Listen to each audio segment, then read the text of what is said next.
Hello everyone, welcome to our YouTube channel. और आज के लेक्चर में हम पढ़ रहे हैं वैलिडिटी ऑफ डाइंग डिक्लेरेशन।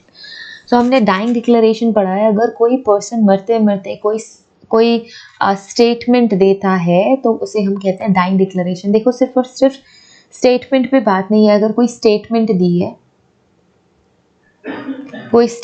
दी है तो भी इम्पोर्टेंट है। कोई जेस्चर के थ्रू कोई इंफॉर्मेशन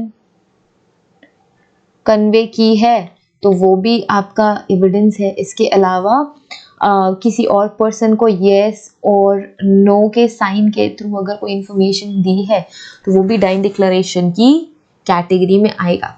अब एक बच्चे ने मुझे पूछा कि थोड़ा कंफ्यूजिंग है, तो देखो कंफ्यूजिंग कुछ भी नहीं है। डाइंग डिक्लेरेशन तभी इम्पोर्टेंट है जब कोई और अदर एविडेंसेस हमारे पास नहीं है, ठीक है, कोई और ठोस सबूत नहीं है, तब हम डाइंग डिक्लेरेशन को मानते हैं। जैसे कि फॉर एग्जांपल, अगर मैं डेथ बेड में हूँ, मैं कभी भी मेरी डेथ कभी भी हो सकती है, तो अगर मैं अपने डेथ के जस्ट पहले और मैंने वो क्राइम होते हुए देखा है, ठीक है, मैं आई विटनेस हूँ, लेट्स जस्ट से कि कोई और एविडेंसेस नहीं मिले हैं क्राइम सीन से, सिर्फ और सिर्फ मैं एक आई विटनेस हूँ जिसने ये क्राइम होते हुए देखा है, ठीक है, तो मैंने वो क्राइम होते हुए देखा है।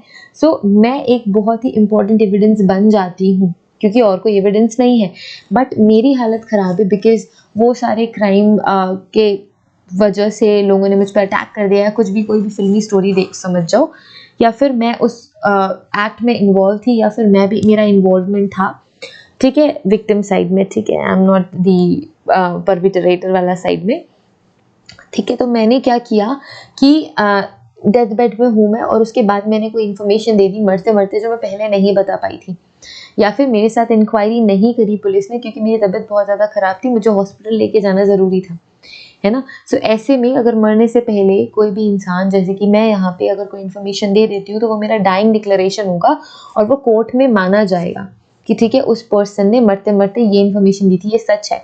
पर ऐसा क्यों होता है? हमने कल की क्लास में ये देखा था कि हमने ये देखा था कि ये जो स्टेटमेंट्स हैं कि हम ये मानते हैं कि कोई इंसान मरते मरते तो झूठ नहीं ही बोलेगा। A person who is about to die would not lie, या फिर truth sits on a person lips who is about to die. So इसी स्टेटमेंट की वजह से हम इसे वैलिड मानते हैं, ठीक है। अब हमने बोला था, हमने ये पढ़ा है कि अगर, ठीक है, मैंने डाइंग डिक्लेरेशन दे दी एंड आई एम ऑफ, ठीक है, that person is dead, I am dead, तो मैं वहां पे कोर्ट में जाके ये इंफॉर्मेशन नहीं दे पाऊंगी, मेरे बिहाफ में कोई पर्सन जाएगा। सो वो पर्सन कौन सा एविडेंस बना? वो पर्सन बना हियरसे एविडेंस, मतलब जो मैंने उसे बताया है वो चीज़ वहाँ पे बता रहा है। बट नॉर्मल सर्कमस्टांसेस में, देखो यहाँ पे सर्कमस्टांसेस बहुत अलग है, मैं ही एक इकलौती विटनेस थी और कोई एविडेंस नहीं है, तो ऐसे में मेरे बिहाफ में जो मैंने इन्फॉर्मेशन दी है वो जाके वो कोर्ट में बताई जाएगी। सो वो ऐसी एविडेंसेस कोर्ट में वेटेज नहीं दिया जाता है ऐसे एविडेंसेस को। अगर कोई एविडेंस आके कहता है कि मैंने उससे ये बात सुनी थी, ऐसा ऐसा हुआ था, तो उसे हम एविडेंस नहीं मानते, but because of special circumstances, है ना, जैसे कि मैंने भी बताया कि सिर्फ मैं एक विटनेस थी और कोई एविडेंस नहीं है, कोई फुटप्रिंट नहीं है, कोई फिंगरप्रिंट नहीं है, कुछ भी नहीं है। सो ऐसे सर्कमस्टांसेस में डाइंग डिक्लेरेशन को एज अ एविडेंस सबमिट किया जाता है, एडमिसिबिलिटी है कोर्ट में, ठीक है। इंडियन एविडेंस एक्ट एडमिसिबिलिटी पे वर्क करता है या डील करता है, एडमिसिबिलिटी, एविडेंस की एडमिसिबिलिटीज पे डील करता है। तो एडमिसिबिलिटी है, एडमिसिबल है कोर्ट में अंडर सेक्शन 72(1) में, ठीक है। सो एडमिसिबल है, बट किसी और सर्कमस्टांसेस में जो हियरसे एविडेंसेस होते हैं उनको वेटेज नहीं दिया जाता, सिर्फ और सिर्फ स्पेशल केसेस में वेटेज दिया जाता है। तो यहाँ पे वेटेज दिया जाएगा बिकॉज कोई और इम्पोर्टेंट एविडेंस नहीं है।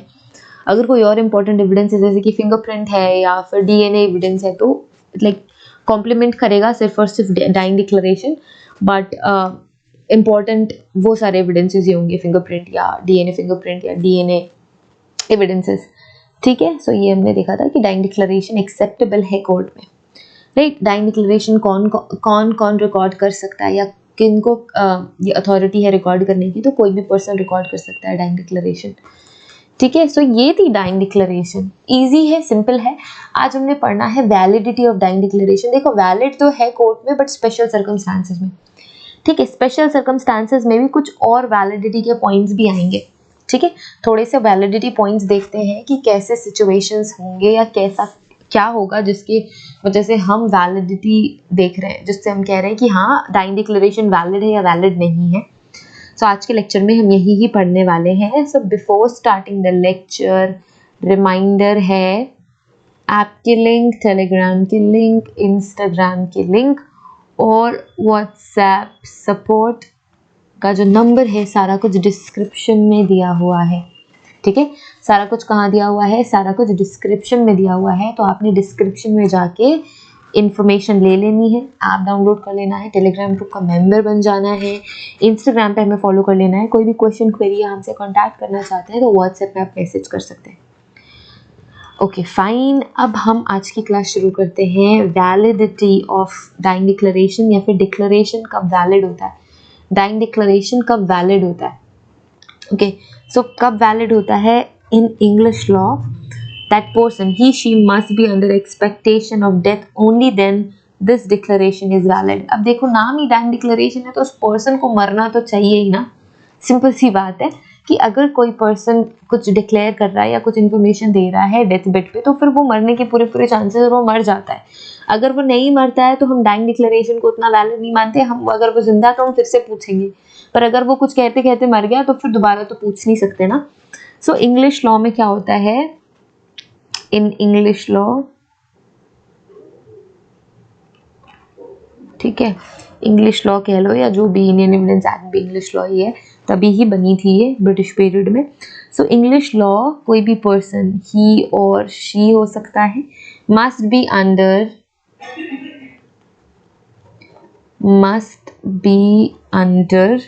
expectation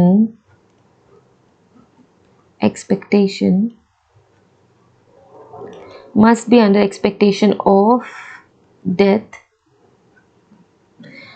expectation of death, only then this declaration is valid, only then this declaration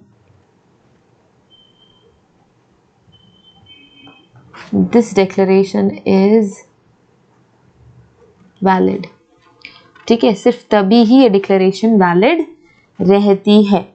okay, this declaration is valid in both civil and criminal cases whenever the cause of death comes into question. ठीक है, ये जो declaration है अगर ये valid है तो दोनों ही केसेस में वैलिड रहेगी, चाहे वो सिविल केस हो या क्रिमिनल केस हो। सो दिस डिक्लेरेशन मतलब dying declaration, this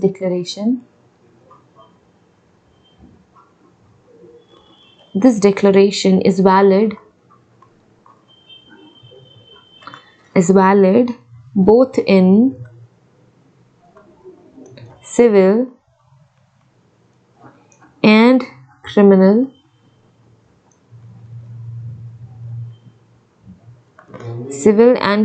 cases। okay, whenever the cause of death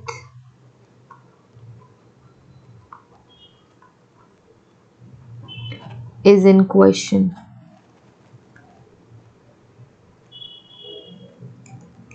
ठीक है, तब भी ये वैलिड रहेगी।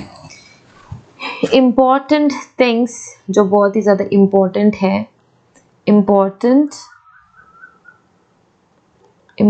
पॉइंट्स। ठीक है, इम्पॉर्टेंट पॉइंट्स क्या हैं? सबसे ज़्यादा इम्पॉर्टेंट पॉइंट ये है कि हमें कंसीडर करना चाहिए if the victim was in fit condition of mind to give the statement when recording was started and remained in fit condition of mind till the recording of the statement finished। देखो ये important बहुत ज़्यादा है, उस person को mentally fit होना ज़रूरी है या मेंटली हेल्दी होना ज़रूरी है। पहला रिक्वायरमेंट क्या है? It is important point of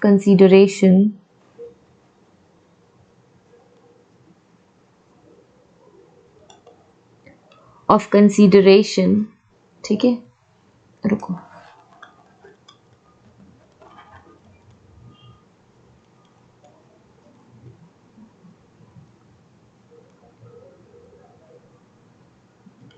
important point of consideration is that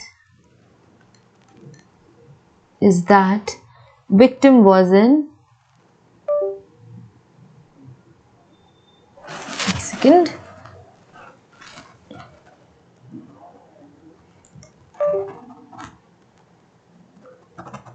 Victim was in fit condition of mind, fit condition of mind. तो देखो उसको mentally fit होना जरूरी है, fit condition of mind to give the statement,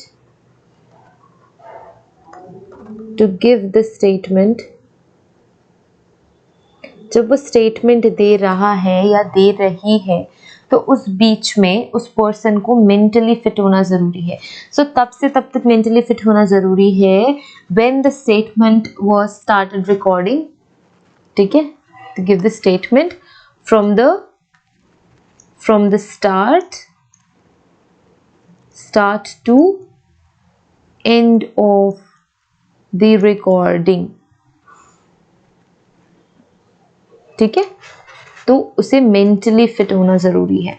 दूसरा हम point ये मान सकते हैं कि merely stating that person was fit will not serve the purpose. ठीक है, सिर्फ ये बोलने से काम नहीं चलेगा कि वो मेंटली फिट था, उसे मेंटली फिट होना चाहिए. सेकेंड इंपॉर्टेंट पॉइंट ये है कि it should not be under influence of any body और प्रिपेयर्ड बाय प्रॉम्प्टिंग, टॉर्चरिंग और इमेजिनेशन. तो जो भी वो स्टेटमेंट वो पर्सन दे रहा है, ये हमें मेक श्योर करना है कि वो किसी की इन्फ्लुएंस में, किसी के डर से तो नहीं दे रहा है, किसी के टॉर्चर की वजह से तो नहीं है. सो सेकेंड इम्पॉर्टेंट पॉइंट क्या है? सेकेंड इम्पॉर्टेंट पॉइंट ये है कि it should not be under, it should मतलब आपका dying declaration should not be under influence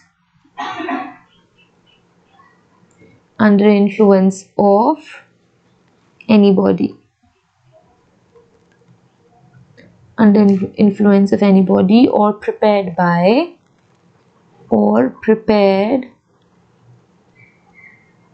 ना तो किसी का प्रेशर होना चाहिए, ना तो उस पर्सन को किसी टॉर्चर या इमेजिनेशन की वजह से. प्रिपेयर्ड बाय प्रॉम्प्टिंग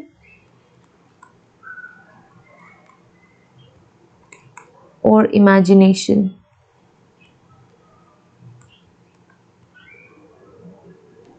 ठीक है, तो इसकी वजह से उस पर्सन को डाइंग डिक्लेरेशन नहीं देना चाहिए. Even if any one of these points is proved, then dying declaration is not considered valid. अगर इनमें से कोई भी पॉइंट प्रूव हो जाता है कि वो पर्सन मेंटली फिट नहीं था या वो पर्सन किसी प्रेशर में आके उसने डाइंग डिक्लेरेशन दी है, तो आपकी डाइंग डिक्लेरेशन वैलिड नहीं होगी. सो ये हम यहाँ पे दूसरे कलर से लिख देते हैं स्टार मार्क बना के. If any one of these is proved, these points is proved, then dying declaration is not considered. Then dying declaration is not considered, is not valid. Let's say it's not valid. फिर valid ही नहीं बचेगा वो. If it becomes suspicious, then it will need a corroboration. अगर suspicion हो गया, ठीक है, एक और star mark. If under suspicion, so we will need supporting evidence, जिसे हम कहते हैं corroboration. Then needed corroboration मतलब supporting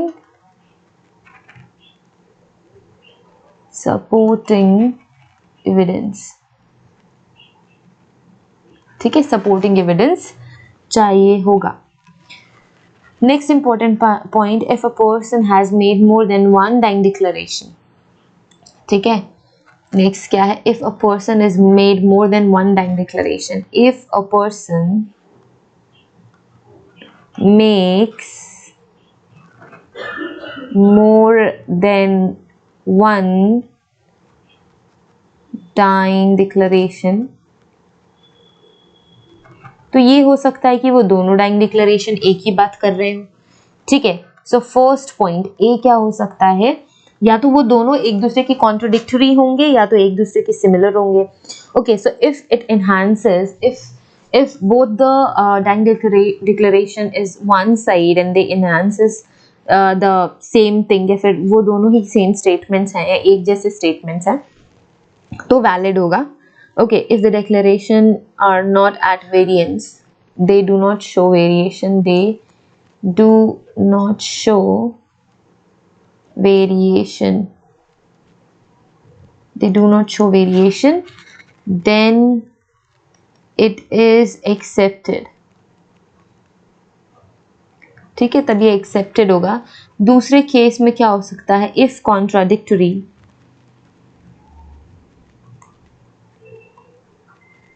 अगर कॉन्ट्राडिक्टरी है तो बोथ द स्टेटमेंट्स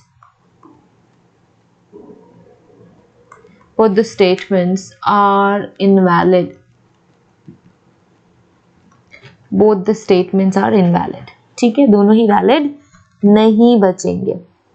ओके, सो ये है वैलिडिटी का पॉइंट डाइंग डिक्लेरेशन के केस में, राइट। सो डाइंग डिक्लेरेशन के केस में ये सारी चीज़ें नोट करना इंपॉर्टेंट है। ओके, सबसे अच्छा फॉर्म ऑफ डाइंग डिक्लेरेशन क्या होता है, क्वेश्चन आंसर के फॉर्म में, ठीक है, सबसे अच्छा यही तरीके का डाइंग डिक्लेरेशन होता है। इसके अलावा और भी कई सारे इंपॉर्टेंट पॉइंट है डाइंग डिक्लेरेशन में जो हम किसी दूसरे क्लास में कवर करेंगे, राइट। सो आई थिंक आज के लेक्चर में कोई इशू नहीं होगा। Okay, so let's cover the like other important points जो कि related है आपके सिर्फ और सिर्फ डाइंग डिक्लेरेशन से। जैसे कि अगर अलग अलग सिचुएशंस में डाइंग डिक्लेरेशन दी जाए तो क्या होता है, तो वो हम फिर किसी और दिन नेक्स्ट लेक्चर में करेंगे। आज हमने क्या कवर किया, important validity of dying declaration, कब कौन से सिचुएशन में डाइंग डिक्लेरेशन वैलिड है या इनवैलिड है, कब वैलिड होता है कब इनवैलिड होता है। आज हमने आज के लेक्चर में यही ही पढ़ा कि when dying declaration is valid और इनवैलिड, ठीक है।